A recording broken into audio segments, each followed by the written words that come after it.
So my name's Mary Carolyn. I am a Master Gardener intern, and I'm also working on my Certified Nutrition Specialist master's degree, which is done except for my second half of my thesis expected in December. So I'm almost done. And I also have a certificate in plant nutrition and sports nutrition, and also an herbal certificate. So right now I'm drying a lot of my rosemary and thyme, get ready for Thanksgiving. So tonight, although my presentation did get botched up a bit, that's okay. It is what it is. So we're going to talk a little bit about seasonal fall produce, the health benefits of growing your own food, how soil affects plant nutrition, and if there's time, the plant sources of protein, because plant protein is often forgotten. But if you really did a personal nutrition plan and you figured out how much you need specifically and measured it, and there are ways to do that, you could actually add up all your protein in the form of plants if you wanted to. So of course this is not meant to be any dietary advice at all. This is just a picture of fall produce that I got from Jovina Cook's website, and these are some common things we're familiar with. Plum pie is very good. Of course, we're all familiar with sweet potatoes, and if you're lucky enough to have figs, as we talked about Tuesday night, some people have good fig produce and some don't. But, you know, this is a pretty good view of just great things to eat. Pomegranates in particular are excellent. All of these things have a lot of antioxidants and phytonutrients, and fruits and vegetables can help your body regulate blood sugar and avoid spikes, and do a lot of good things, but they're better eaten in their whole form. For example, you know, apple juice, once things are processed, as is commonly known, and I'm sure you know, they're not nearly as nutritious as food in their whole form, and especially food that has traveled less. So a lot of times we can think, should I eat organic or should I eat local? Preferably local grown organic produce. So if you know of some farmers markets where they do not use, or farms out in our area in Virginia where they don't use a lot of pesticides, then it's better to avoid the environmental toxins, and you get more nutrition if the fruit and vegetables doesn't have to stay stored, and it's subject to refrigeration and all kinds of things sprayed on them in transport. So that's what you're trying to avoid. I'll show my beautiful flag. So just a little bit about nutrition in plants. Plants have been shown to have a better effect on health in terms of preventing chronic disease. So what I try to do is eat as many plants as possible and fill up most of my day with plant products. Doesn't mean I don't have anything, you know, don't have any treat once in a while, steak or chicken or eggs. But in general, I try to stay away from all of that and just eat plants most of the day. So plants are easier to digest in general, and then some aren't. Some people have digestion problems with plants. That's why it's your own personal nutrition. And then some people can't have a lot of kale because kale has a lot of vitamin K, and vitamin K's job is to clot the blood. So you know, it all depends on what your personal nutritional needs are. And but in general, plants from your own garden are best because it's known. You know what you're putting on your plants, and so I think that's just a little healthier. So I do have some articles and the references that that I share at the end, that apples in particular, which are, you know, they're out right now, and I'll tell you, and I'm sure you all know, if you wait a week too long, there are then no apples left at the various farms, or they're all picked over or stepped on. So I have 4 apple trees. Some years they're okay, some years they're not. They always look great in the spring, and then they get stolen by the deer. But you know, we were able to enjoy them once in a while. But my favorite thing about apples is that they're filling and they have a lot of fiber. They're very cleansing. They're a perfect snack for being portable.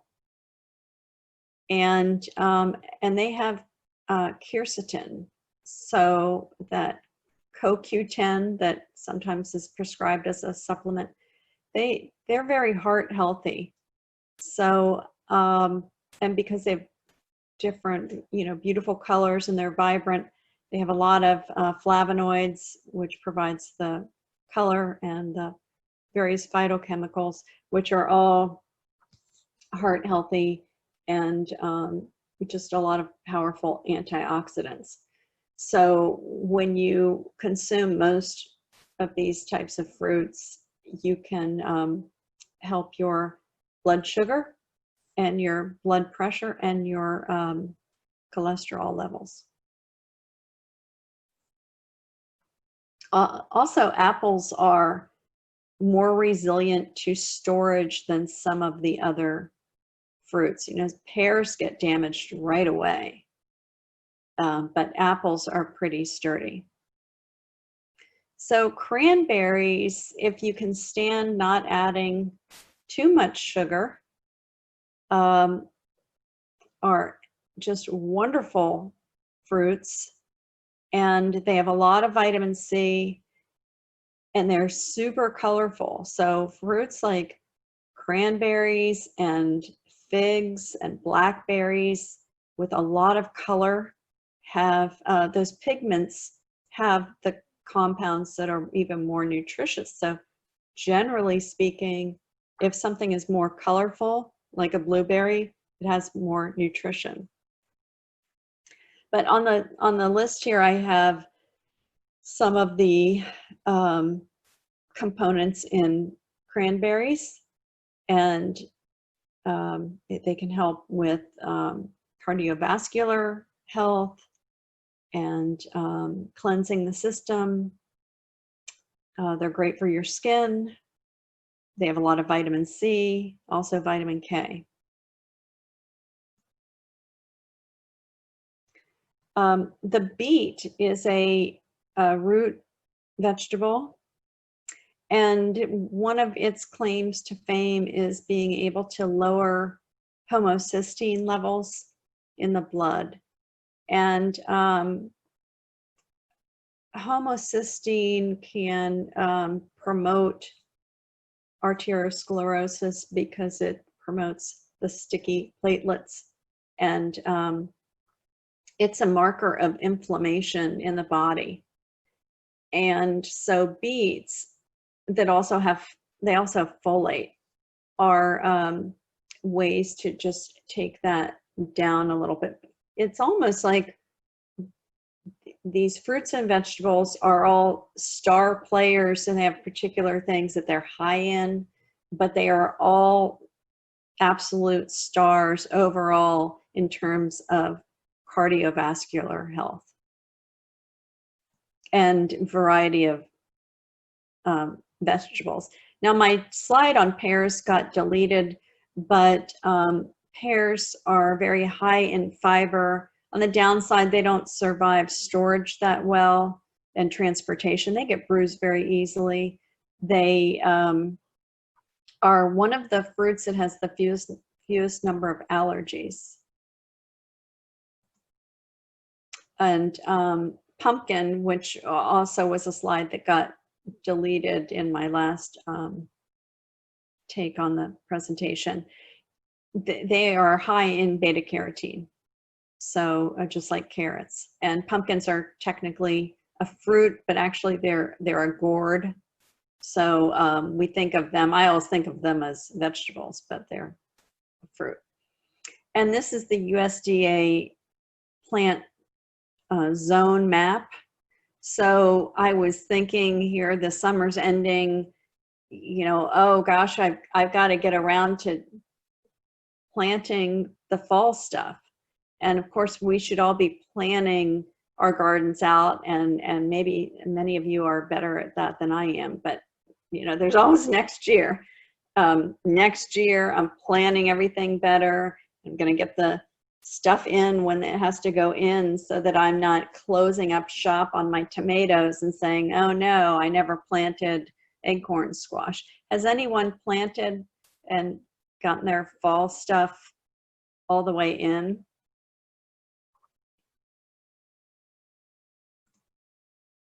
This was a nice little map that I found that had all the counties. I thought that was kind of a great map. But this was a map just of Virginia. And so this is from USDA, where they break the zones down even further. And I thought that is a helpful map for our planting and our planning. So, you know, we can get confused because how do we know what's seasonal and what's year-round anymore? Because we have everything available to us. But if you study it a little bit, then you remember and recall what the seasonal fall vegetables are. Beets, broccoli, Brussels sprouts, spinach, squash, sweet potatoes, apples, cranberries, figs, pears, pomegranate, and pumpkins are just some of them. But it is healthier to eat what is available now and try to plan out your meals to eat seasonally. Sure, we can get other things, but if you can get your vitamin C from apples that are in season instead of oranges that have been sprayed a fake orange color, put in an orange color mesh bag and transported, that you're probably getting more nutrition and more vitamin C from the apple. That's my view of it. And of course, you know, we have tons of clementines still because they're a great snack and we love clementines in our family. But as far as nutrition, if you can get them locally and or grow them yourself, then that's ideal. Yeah, pumpkin also a great source of vitamin C and fiber. And of course, beta carotene, which in the body facilitates the production of conversion of vitamin A. That's my show-offy photo from my last year's garden, which did not happen this year. But my favorite over there, my dandelions. And, you know, just a recap of the health benefits of having your own edible garden, that you know what's on the plants, and if you don't need any chemicals, try not to use them. I use our own compost. So every day we have a compost bowl on the counter. If we peel carrots, they go in the compost bowl. Everything we eat, peel an orange, it goes in the compost bowl. And now we're in a rhythm. Take it out to the compost pile and use that to fertilize the garden. So don't use a single drop of any chemical. If a plant doesn't survive, it doesn't survive. That's how I run my garden. I just don't want anything on it. I don't want to eat any more chemicals because we're already bombarded with things we can't control. So including, here comes 5G, you know, another assault on our health. So again, peak nutrition, if you're picking your own tomatoes and your own blueberries, then you're getting them right then and there, pick them, eat them, and that's so nutritious.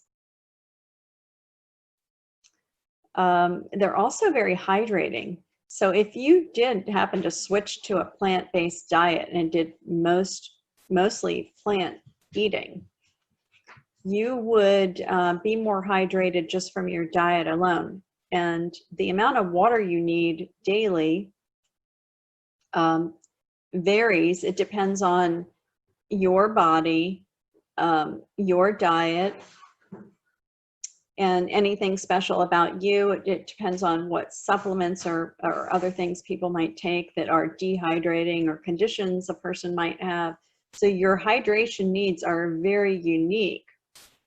It's not just 8 ounces, you know, 8 glasses a day. I mean, that is an estimate, but it's very unique. But if most of your diet is plant-based, you're getting a lot of hydration right there. And then I always like to add that gardening or just being outside adds the vitamin D that you need. And if you're able to eat leafy vegetables, not everybody is. Sometimes medications can interfere with the certain vitamins in leafy vegetables, like vitamin K. But one good combination for bone health is, say, mushrooms and kale, or mushrooms and spinach, because of the vitamin D calcium combination that they have.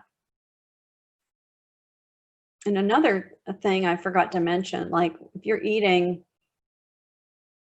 a fat soluble vitamin like vitamin A in carrots, it's great to have that with a fat,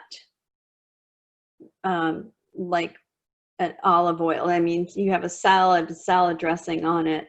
If that's healthy salad dressing, that oil is helping to transport and break down that fat soluble vitamin. Versus vitamin C is an example of a water soluble vitamin.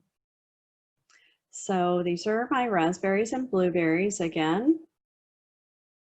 And then the soil quality really does affect plant nutrition. I think we're getting, you know, having big problems with our soil and all over the country. Just it's overuse. It's a lot of the farming methods over years and years and years depletes the soil. So our plant nutrition is not what it was many, many years ago, or even decades or centuries ago. So fertile soil that's composted provides the best chance these days for producing a nutritious plant.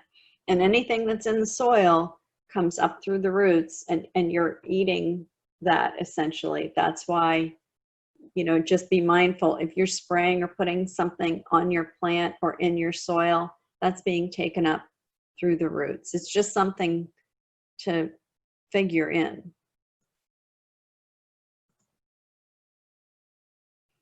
And the macronutrients that we need are water, fat, carbohydrates, and protein. And the macronutrients that plants need are nitrogen, phosphorus, and potassium. And then we all need a range of micronutrients. So when they say macro, they mean a large amount, like a serving is in the palm of your hand, or a serving of fruit is, say, half a cup of fruit, or half a cup of broccoli is a serving of broccoli. So serving sizes are actually quite small. And then you have all the other trace minerals that you need. And I use an app called Chronometer on my phone. I don't use it every day, but I use it in general to see that I'm getting everything I need. And it's remarkable. You see what's really missing. So if you're eating the same diet every day and you don't have a lot of variation, then it's likely that you have a gap of some sort. Another thing about plant nutrition is ripening, and they use a lot of ripening agents from market to table. So that can really impact the nutrition, because plants picked too early, it doesn't have the same, Gina, stop, the same nutrition. So according to the USDA, the quality of the soil is how it holds water and nutrients so they're readily available for the plant roots to take them up, while suppressing pests and weeds that might attack the plants. A healthy plant that's resilient is going to have better strength against pests. And they're built, you know, they have built-in mechanisms to avoid pests. That's what plants do. They're used to having their defenses up, and they have a lot of special qualities that are yet to be studied, frankly. Mary Carolyn? Yes. There was a question in the chat. They're asking, what is the app you use to determine if you're getting enough micronutrients? It's called Chronometer. It's C-R-O-N meter, Chronometer. I don't know who makes it, but we used it in all my classes. It's wonderful. And there are other apps out there, but that one, you know, you start out in the day, you put in, I had coffee, you can even scan things. Coffee, had my soy creamer, had whatever, had an apple, and then you put everything in, and you can even then ask the app to make suggestions. And then what I've done before is I create an ideal day where I hit everything at, say, 100%. You don't want to go over. You don't want to have toxicity of nutrients or deficiency. You want to have the right amount. And so this app will tell you how much everything has. And then if you create an ideal day where you're eating very well and you plug in these gaps and you kind of get it, you know, maybe I'll do a class sometime on that. But you get it kind of just right. And then you know, this is what I should eat every day, as long as you're substituting out, so you have a variety.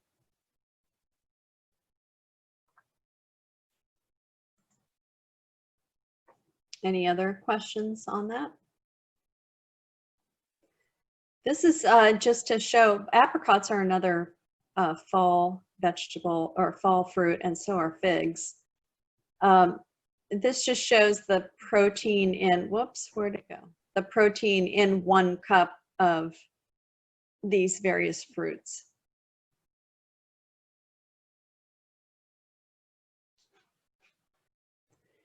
And I also learned that, what did I learn about cherries? What's the, I'm drawing a blank, that you need to sleep. Starts with an M. Quiz. Melatonin? Melatonin, yeah, the cherries had melatonin. Another way to get your melatonin is to start to turn down your lights early in the evening. That's a way to start to signal your body to produce its own melatonin, and that's yet another reason among many why computer screens, especially late at night, are disruptive to sleep, just like eating disrupts blood sugar. Not only does it raise blood sugar, but it actually causes the fluctuation as the body deals with it. So at night, you need your body to completely rest, because that's when it does all its healing. So that's why another reason rest is so important. And when you have food that's easier to digest and your body doesn't have to do all this other work to remove toxins and digest the food, then you're absorbing the value of that food with less work for your body. So think of conserving energy. We're supposed to exercise, but we're not supposed to stress out our body to have to do all this work because we ate or drank the wrong thing. Not that you can't, it's just that when you know, eating mindfully makes you makes your body more able to do other jobs, like fight off infection or fight off disease, or be resilient toward, you know, illness, sickness, boost your immune system. If your body's not busy doing all this other toxic cleanup work. And these are vegetables. I was really surprised to learn that corn was so high in protein, and potatoes. Corn seems to me like one of the least valuable vegetables because it's high sugar content, but it's very good in terms of protein. And mushrooms are one of the best vegetables. That's my mint and dill, and that's just a reminder to get your stuff in early when it's beautiful and trim it right away, clean it, and hang it upside down in a dark room so you can have your beautiful herbs at this time of year. So now they're all gone or they're waning, and the mint is no good right now, and it's all, you know, nasty looking. But if mint is so prolific, and in the spring, the mint is everywhere, that's the time to harvest it, clean it, turn it upside down, get a string and hang it up, and then dry your mint and have mint tea or mint on your cranberries. So I think that is about it. It's 7:30. That's been about 30 minutes of me talking. So what does anybody else have to say? This is Debbie. That was a great talk. Thank you. I have a quick question. Of the mushrooms, I know mushrooms are very nutritious and beneficial. What would you say is the best mushroom of all the mushrooms? Probably the best is, because they all have so many great qualities, the best thing to do is to combine the varieties. But number one best thing is to eat all of them. Okay. The second best thing is to say probably shiitake mushroom is the star, and then portobello, and then the regular white mushroom probably has less, but they all have their qualities. The oyster mushroom is also a good one, but shiitake is the star. I heard that too, so I just wanted you to confirm that. Thank you very much. You're welcome.